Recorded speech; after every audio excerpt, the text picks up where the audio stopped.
വൈകിപ്പോയി. എന്താണ് ഏതാണ്ട് കുറേ വർഷങ്ങൾക്ക് ശേഷം, 2-2.5 പതിറ്റാണ്ടിന് ശേഷമാണ് താങ്കൾ ഇങ്ങനെ ആ ഒരു ഹർജിയുമായി പോയത്. അതിൽ വലിയ വൈകലുണ്ടായി എന്നൊരു പരാമർശം കോടതിയുടെ ഭാഗത്തുനിന്നുണ്ടായിരുന്നു. അത് എൻ്റെ ഭാഗത്തുണ്ടായതല്ല, ഞാൻ ഫയൽ ചെയ്ത കേസ്. സുധാകരനാണ് ഈ കേസ് ആന്ധ്ര കോടതിയിലും ആന്ധ്ര ഹൈക്കോടതിയിലും കേരള ഹൈക്കോടതിയിലും സുപ്രീം കോടതിയിലും ഒക്കെ കൊണ്ടുപോയി ഈ കേസ് നീട്ടിക്കൊണ്ടുപോയത് സുധാകരനാണ്. എനിക്കെത്രയും പെട്ടെന്ന് കുറ്റവാളിയെ ശിക്ഷിക്കണമെന്നല്ലേ എനിക്കുണ്ടാവും. ഞാൻ ഫയൽ ചെയ്തൊരു കേസ് ഞാൻ നീട്ടിക്കൊണ്ടുപോകും. അത് നിങ്ങളുടെ തെറ്റായ ധാരണയാണ്.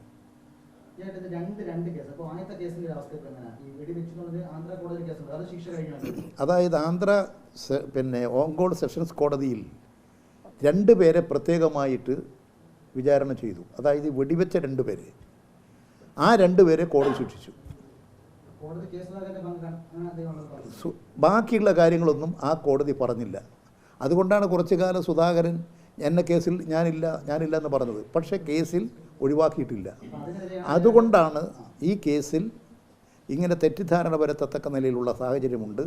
അതുകൊണ്ട് ഇത് സംബന്ധിച്ച് സമഗ്രമായൊരു അന്വേഷണം നടത്തി നടപടി സ്വീകരിക്കണമെന്ന് ഞാൻ കോടതിയോട് ആവശ്യപ്പെട്ടത്. അത് സംബന്ധിച്ച് ഈ 2 പേരെ പ്രത്യേകമായി വിചാരണ നടത്തി അവരെ ശിക്ഷിച്ചു. ആ കേസിൽ അപ്പോഴും FIR-ൽ വേറെ ആളുകളുണ്ട്, സുധാകരനുണ്ട്. ഈ കേസിൻ്റെ FIR ഇട്ടത് ചെന്നൈ റെയിൽവേ പോലീസാണ്. ഞാൻ അവതാവസ്ഥയിൽ അവിടെ കിടക്കുകയാണ് ഹോസ്പിറ്റലിൽ. അപ്പോൾ ചെന്നൈ പോലീസാണ് ഇവരെ ചോദ്യം ചെയ്ത് എല്ലാ കാര്യങ്ങളും തയ്യാറാക്കി ഫസ്റ്റ് ഇൻഫർമേഷൻ റിപ്പോർട്ട് കോടതിയിൽ കൊടുത്തത്.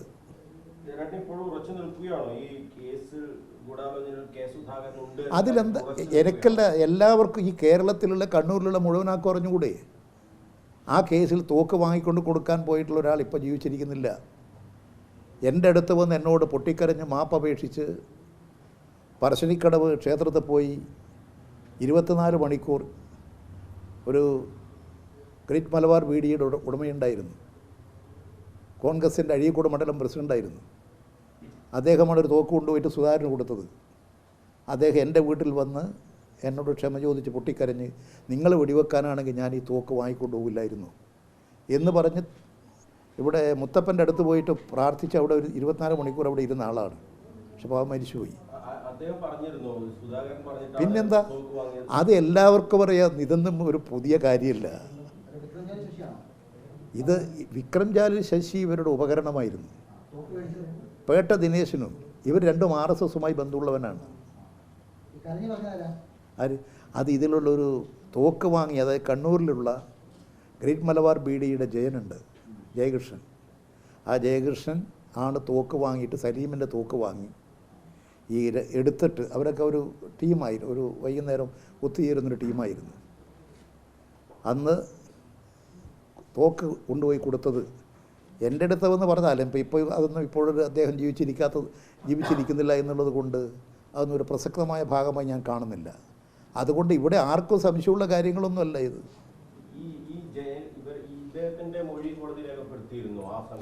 കോടതി രേഖപ്പെടുത്തിയിട്ടുണ്ട്. ജയകൃഷ്ണൻ്റെ മൊഴി രേഖപ്പെടുത്തിയിട്ടുണ്ട്. ജയകൃഷ്ണൻ തന്നെ പോയി നേരിട്ട് മജിസ്ട്രേറ്റിന് മുമ്പാകെ അതിൻ്റെ ആദ്യം തന്നെ ജയകൃഷ്ണൻ മൊഴി രേഖപ്പെടുത്തിയിട്ടുണ്ട്.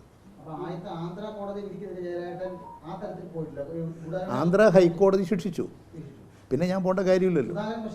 ഈ 2 പേർ അതിലുള്ള ബാക്കിയുള്ളവരെ പേരിൽ ഒരു നിലപാടും സെഷൻസ് കോടതി എടുത്തില്ല.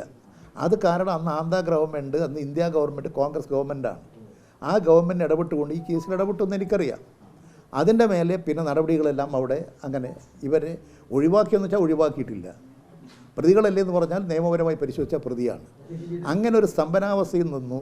സുധാകരൻ ഞാൻ പ്രതിയല്ല എന്ന് പറഞ്ഞ് നടന്നു. അപ്പോഴാണ് ഞാൻ ഇത് സംബന്ധിച്ച് സെഷൻസ് കോടതിയിൽ, ഇവിടെയാണ് കോൺസ്പിരസി ഉണ്ടായത്, കേരളത്തിലാണ് ഇതിൻ്റെ എല്ലാ സംഭവങ്ങളും ഉണ്ടായിട്ടുള്ളത്. അതുകൊണ്ട് കേരള പോലീസ് അന്വേഷിക്കണം, കോൺസ്പിരസി സംബന്ധിച്ച് അന്വേഷണം നടക്കണം എന്നാവശ്യപ്പെട്ടുകൊണ്ട് ഞാൻ ഇവിടെ കേസ് സ്വകാര്യ ന്യായം ഫയൽ ചെയ്തത്. അതിൻ്റെ മേലെ ഞാൻ തെളിവുകൾ കോടതിയിൽ ഹാജരാക്കി. അതിൻ്റെ മേലെ കോടതി നടപടി സ്വീകരിക്കാൻ പറഞ്ഞു. അതനുസരിച്ച് കേരള പോലീസ് നടപടി സ്വീകരിച്ചു. റെയിൽവേ പോലീസ് ഒക്കെ ക്ലിയറായി പറഞ്ഞിട്ടുണ്ട്. എന്ന് മാത്രമല്ല, അന്വേഷണം ഡൽഹിയിൽ ഒരു പ്രഭാകർ എന്ന് പറയുന്ന ഹോട്ടൽ, അവിടെയാണ് ഇവരെ കൊണ്ടുപോയി താമസിപ്പിച്ചത്. അവരുടെ പൈസ കൊടുത്ത കാര്യം എല്ലാം വളരെ ക്ലിയറാണ്. അതൊന്നും ആർക്കും നിഷേധിക്കാൻ കഴിയുന്നതല്ല. ഇപ്പോൾ ഒരു കേസിൻ്റെ മേലെ ഹൈക്കോടതിയിൽ പോയി, ഇപ്പോൾ ആ കേസിൽ സെഷൻസ് കോടതിയുടെ വിധി അത് അടിസ്ഥാനത്തിൽ വിമുക്തനാക്കണമെന്ന് പറഞ്ഞപ്പോൾ കോടതി അത് ആക്സെപ്റ്റ് ചെയ്തു എന്ന് വന്നതുകൊണ്ട് സുധാകരൻ കുറ്റവിമുക്തനാകുന്നില്ല. സുധാകരൻ്റെ സ്ഥിതികളെല്ലാം ഈ കണ്ണൂരിലുള്ളവർക്കറിയുന്നതാണ്. സുധാകരനോടൊപ്പം നടന്നിട്ടുള്ള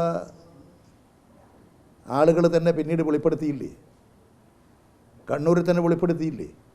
അപ്പോൾ അതൊക്കെ അങ്ങനെ ഒരു അധ്യായമാണെന്ന് കണക്കാക്കാം. അതുകൊണ്ട് മാന്യതയുടെ പരിവേഷമൊന്നും കെട്ടരുത്.